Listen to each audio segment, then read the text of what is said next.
Do you remember it rained straight for 4 days? So much so that Highway N was flooded. Darden Creek overflowed, and I couldn't get out of my subdivision. It flooded so bad that Highway 70, for the first time, flooded. It didn't flood in the 93 floods, but it flooded last January. Do you remember that? Valley Park was praised at the time because the Valley Park levee held. It never flooded in Valley Park. That's fantastic. Or is it? Our next guest is a concerned citizen who likes to ride a bike in the area, started asking a whole bunch of questions, and he finds himself here in front of the KTRS microphone. Professor Robert Chris, welcome to Big 550 KTRS. Thanks. You're just a concerned citizen. I study hydrology and flooding in the area. All right. And flooding in the area. What was your real job?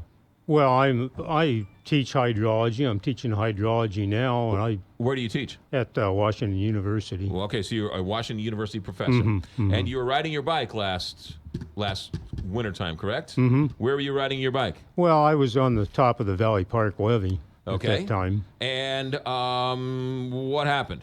Well, I went there because of the flood. I was there as soon as the floodgates were open, and I could see the height of the water level up against the levee. Yeah. And that water actually should have overtopped the levee. All right, now hold on a second here.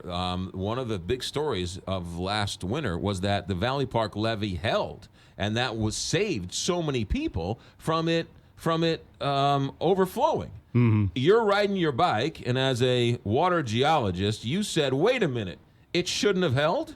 The water level, the lines were very clear, and they were probably 5 feet below the top of that levee. Right.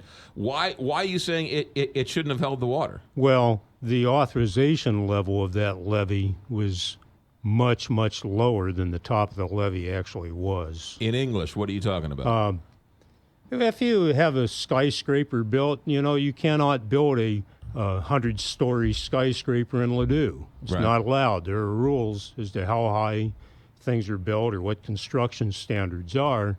And with this particular levee, there was a level at which it was authorized to be built. Right. And it was much higher than that authorized level. Okay, so you, being a professor at Washington University, went home and had a sandwich and didn't think twice about it? What did you do? Well, I got on maps. I did some calculations based on the water level and made an estimate of the levee height. Right. I got some more accurate data off of Google Earth as to the height of the levee, which confirmed my views. Right. I talked to a colleague, Bill Winston, who has very accurate LIDAR data within a few feet throughout the county, and that confirmed what I thought. Okay. And everything I saw led me to believe that the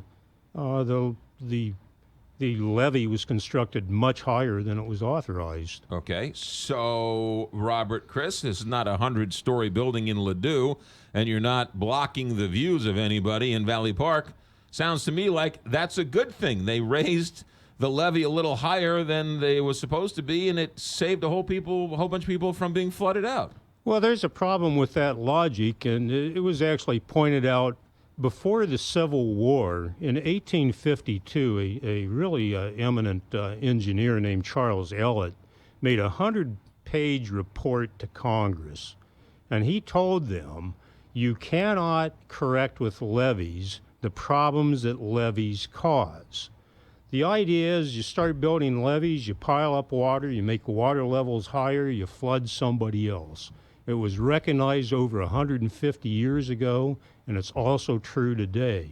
You keep the water, you interfere with the way water can expand and occupy its floodplain, you pile that water on somebody else. We have many case histories of this, and it's an old story. So you're saying that the levee was built higher than it was allowed to be, or higher than it was recommended, or higher than it was supposed to be? It was authorized at a certain level for whatever reason that was. And you're saying that they built it higher? Much higher. Okay. After your skillful expertise, being a professor at Washington University, you went and talked to some other friends, Google Maps, Google Earth. Anything else you do to prove your point? Well, Professor? I knew that you need to successfully pursue things like this, you have to have official documentation. So I inquired of Bruce Morrison, an environmental attorney at Great Rivers Environmental Law Clinic, that he sent a FOIA to the Army Corps of Engineers and request FOIA being a Freedom of Information right. request to get the plans for the levee, So- we could so- actually certify how high it was built. So you went so far as to call the Army Corps of Engineer and ask for their plans. Well, I had that done officially Right. through And what Bruce did- Morrison. And what did they say? Well, they wouldn't give us the information. They decided that this was strategic and critical information to the nation and denied the request, of course, after many, many months of delay. So they refused to give you the national security secrets of how high the Valley Park levee is. Right, which is something that can be gotten pretty readily, not really accurately, but Right. within a few feet, just with standard computer software. Professor Robert Chris, did you hire somebody to do a study? I didn't do this, but I talked it up. I was very angry at this point, Right. actually. I considered the Corps' response not only to be unreasonable, but actually to represent malfeasance of their responsibilities. Right. You cannot shelter and prevent people from having basic information of this kind. There is no strategic value to how high this pile of dirt is. Right. It is ridiculous. And I just talked it up, and other people, Glenn Jamborette secured the money through Adolphus Bush and Don Music And so they raised the money for what? for a professional surveyor to test out whether my ideas about the levee height were indeed correct or not. So they went and hired officials, not that you're not an official, a but professional engineer. an independent study, an independent professional study to find out the information that the Army Corps of Engineer refused to give to you. Right. And what did this professional independent study find out? Well, they confirmed what I said to well within a foot, that the levee is very high. It's over 439 feet high Right. in elevation, and that's much higher than it was authorized to be built. Okay. Now, how much higher are we talking about? Probably at least 5 feet. It was authorized to be a 100-year levee. They actually built what you would call a 500-year levee. Right. And so you're saying that it's 5 feet higher than it was authorized to be built. Now, for those people, St. Louisans know levees, some people don't. This is not just, this is a very long levee, is it not? This is a big, wide area we're talking about. Over 3 miles. 3 long. miles. So 3 miles and 5 feet higher for the entire 3 miles? Okay. Now, again, I'm going to ask you this question. All right, it's not 100-foot, it's not a 100-story building in Ladue. It's only 5 feet. What's the big deal? Well, again, you displace water and you clog the river up in different ways. Floodwater, rivers naturally spread out when it floods. And actually, floodwater should not be damaging torrents, at least along lower valleys and big rivers. It should be pretty gentle flow. You've seen pictures of guys in the Amazon canoeing around happily, spearing big fish during the flood on Right. the Amazon. Right. It's not some destructive torrent ripping through. You're saying, and because here in America we levee them up and we dam them up so that it's literally like a funnel. Right. You constrict the river, you increase the velocity, you make high water, which has high potential energy. It's high velocity. It can create all kinds of damage. Right. All right. So the Valley Park levee held. Does that mean Valley Park didn't have any flooding back in December and January? There were a few homes flooded west of the levee that I saw. Was the 141-44 interchange? I've seen that packed all the way up to the gills there. Sure. Was that was? Oh, sure. And Interstate 44 was closed down for many days. Right, but this levee didn't affect that. This levee didn't stop that from happening. No. So what was this levee supposed to keep from from It's flooding. protecting some businesses and homes in Central Valley Park. So it did what it was supposed to do. It was built 5 feet further. What type of damage was caused downriver because the Valley Park levee was built 5 feet higher? Well, both upriver and downriver, there are damages.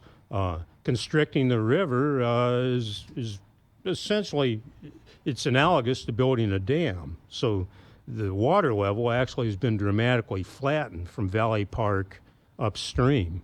Downstream, because of the water is artificially high, the velocity of the water was much higher, and probably the level as well. So what type of damage did we see upstream, and what type of damage did we see downstream? High water levels upstream that were higher than the water should have been, probably the same downstream, but accompanied by very high velocity water. So you're saying that places caused like a lot of erosion. You're saying like places like Fenton got it worse because Valley Park didn't flood. I think that's occurred. And you're also saying that on the back end, other places got it worse because Valley Park didn't flood. Yes.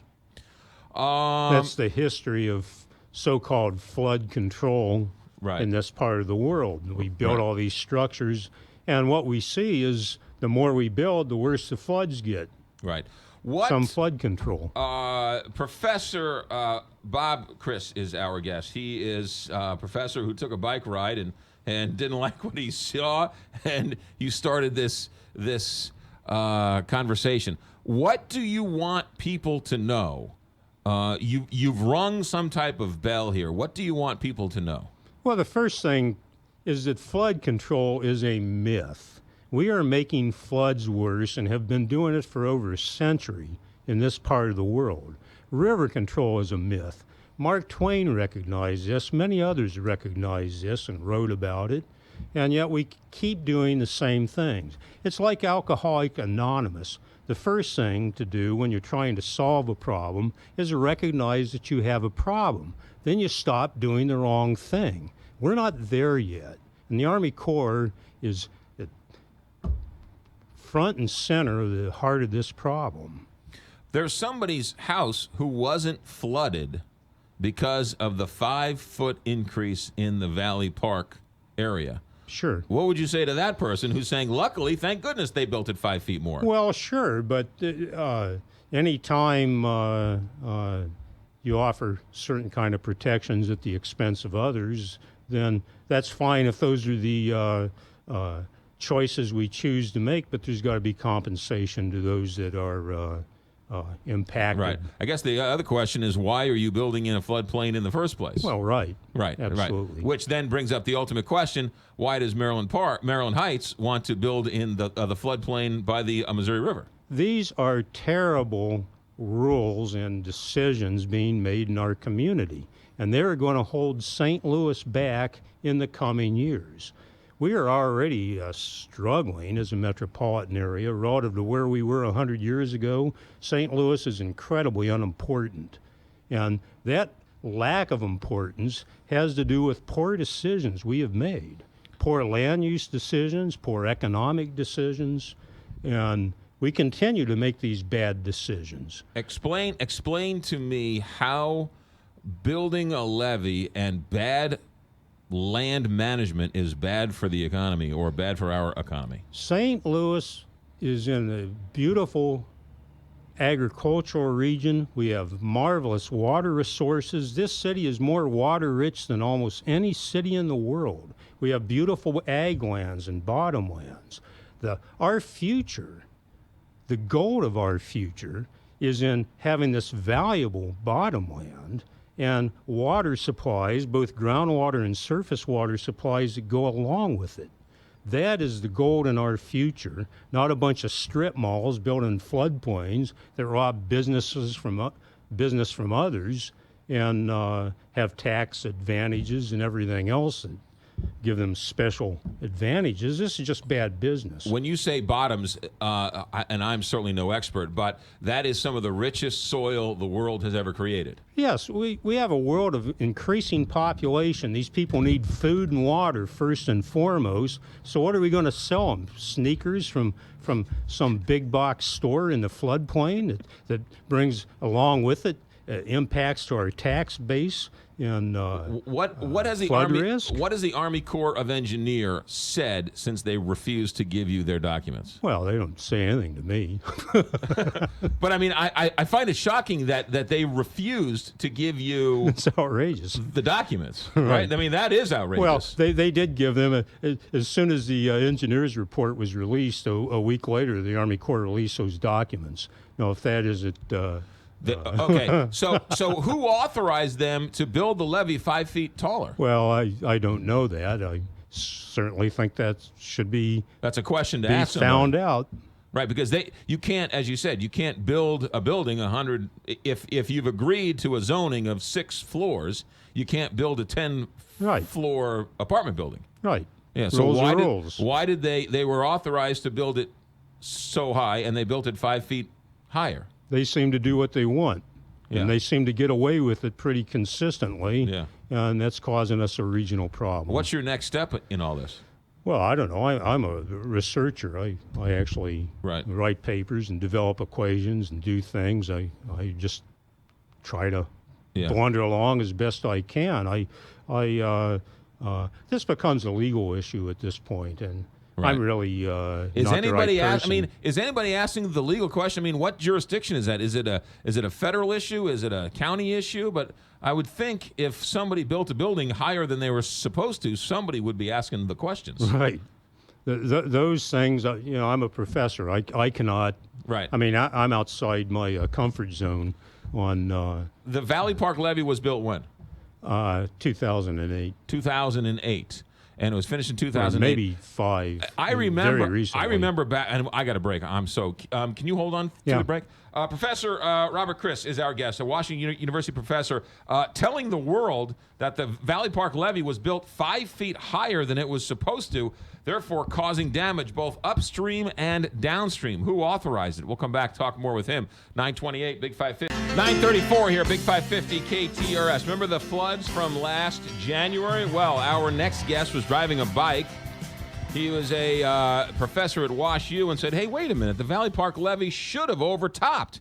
It didn't. He started doing a little research and asking questions and found out that they built it 5 feet higher than they were supposed to. Professor Robert Chris, our guest for a couple of more minutes. Professor, let me ask you this question. We saw in December Highway 70 flooded for the first time. In 1993, Highway 70 didn't flood. Mm-hmm. But in 2015, it flooded. Are we seeing places flood today that we've never seen flood before? In places, sure. In the lower Merrimack Valley, the last flood was 4 feet higher than prior floods. And that elevation is relative to pre-existing floods is all augmentation because of development in the lower valley and constriction of the river. Right. So when people talk about the Fenton Soccer Park or some other homes in Kirkwood or wherever else, Sunset Hills, that are seeing flooding for the first time, you, in your expert opinion, are saying that is a direct cause of the Valley Park levee being higher than it was supposed to be. The levee and other impacts to the watershed, particularly in the Valley Park area. Yeah. There's a big landfill in the floodway that was designated in 1995. That's constricting the river. Back up a second. They built a landfill in a floodplain? And not just the floodplain. The landfill is in the floodway, which is the area that's designated to be kept free of encroachment of any kind. And a large landfill in that area appeared. So they built a landfill with everyone's garbage where the flood waters are supposed to go? That's right. And it's not only just where the floodwaters are supposed to to expand out, it's where the high velocity waters belong. So it isn't just soft water; it's raging. So they built a floodplain in a raging river. It's absolutely the wrong place. It's a place where nothing is supposed to be built. Has that ever flooded? The landfill? Well, the top didn't. It's over 100 feet high or something. Right. So the bottom has. Oh yeah, the water was up all around. Oh, that's this nice. thing. Yeah, sure. that's Absolutely. That's nice. Where do you go from here? What's next for you? Well, I'd like to see this be pursued because I think it is worthwhile for our community to wake up and understand that what we do along our rivers does have an impact. Would you like to see them take the 5 feet off the top of the levee? I don't know what I would like to see. I would like to see us have more thoughtful planning and zoning in our region, and we're consistently on the wrong path in the St. Louis area. Right. Maryland Heights is just one of many floodplain development projects that have gone on since 1993. And this is the wrong move. Yeah, well, all of Chesterfield Valley used to be a giant floodplain. Chesterfield Valley, but just going a little further out, again, we have Maryland Heights we're discussing. We're discussing floodplain developments north of the Arch, close to the 270 area. Right. We just authorized a big coal ash landfill in the floodway near Labadie. There's many of these developments, and this is all bad for our region. It's all consuming ag land. We're ruining groundwater. It's ruining our future. So you just want to ring the bell. You want to say, wake up. This is the wrong thing for our region to do. It's going to encumbrance with liability and risk while destroying the resources that we have. Ladies and gentlemen, that is at least 1/2 credit hour for sitting and listening to Washington University professor Robert Criss. Is there a place where people can go and find out more information? Well, I don't know. Is there a website? Do you have your report on a website? Is there a website anywhere? I have some papers I've written. Great Rivers Habitat Alliance.org. Great Rivers Habitat Alliance.org. Great Rivers Habitat Alliance.org. And also the Missouri Coalition for the Environment's another really good group. There are some environmental groups in the region, and GRHA is one of the great ones that really care about our rivers. Professor Robert Criss, thank you very much. You're welcome here anytime. Thanks very much. 9:39 here, Big 550 KT.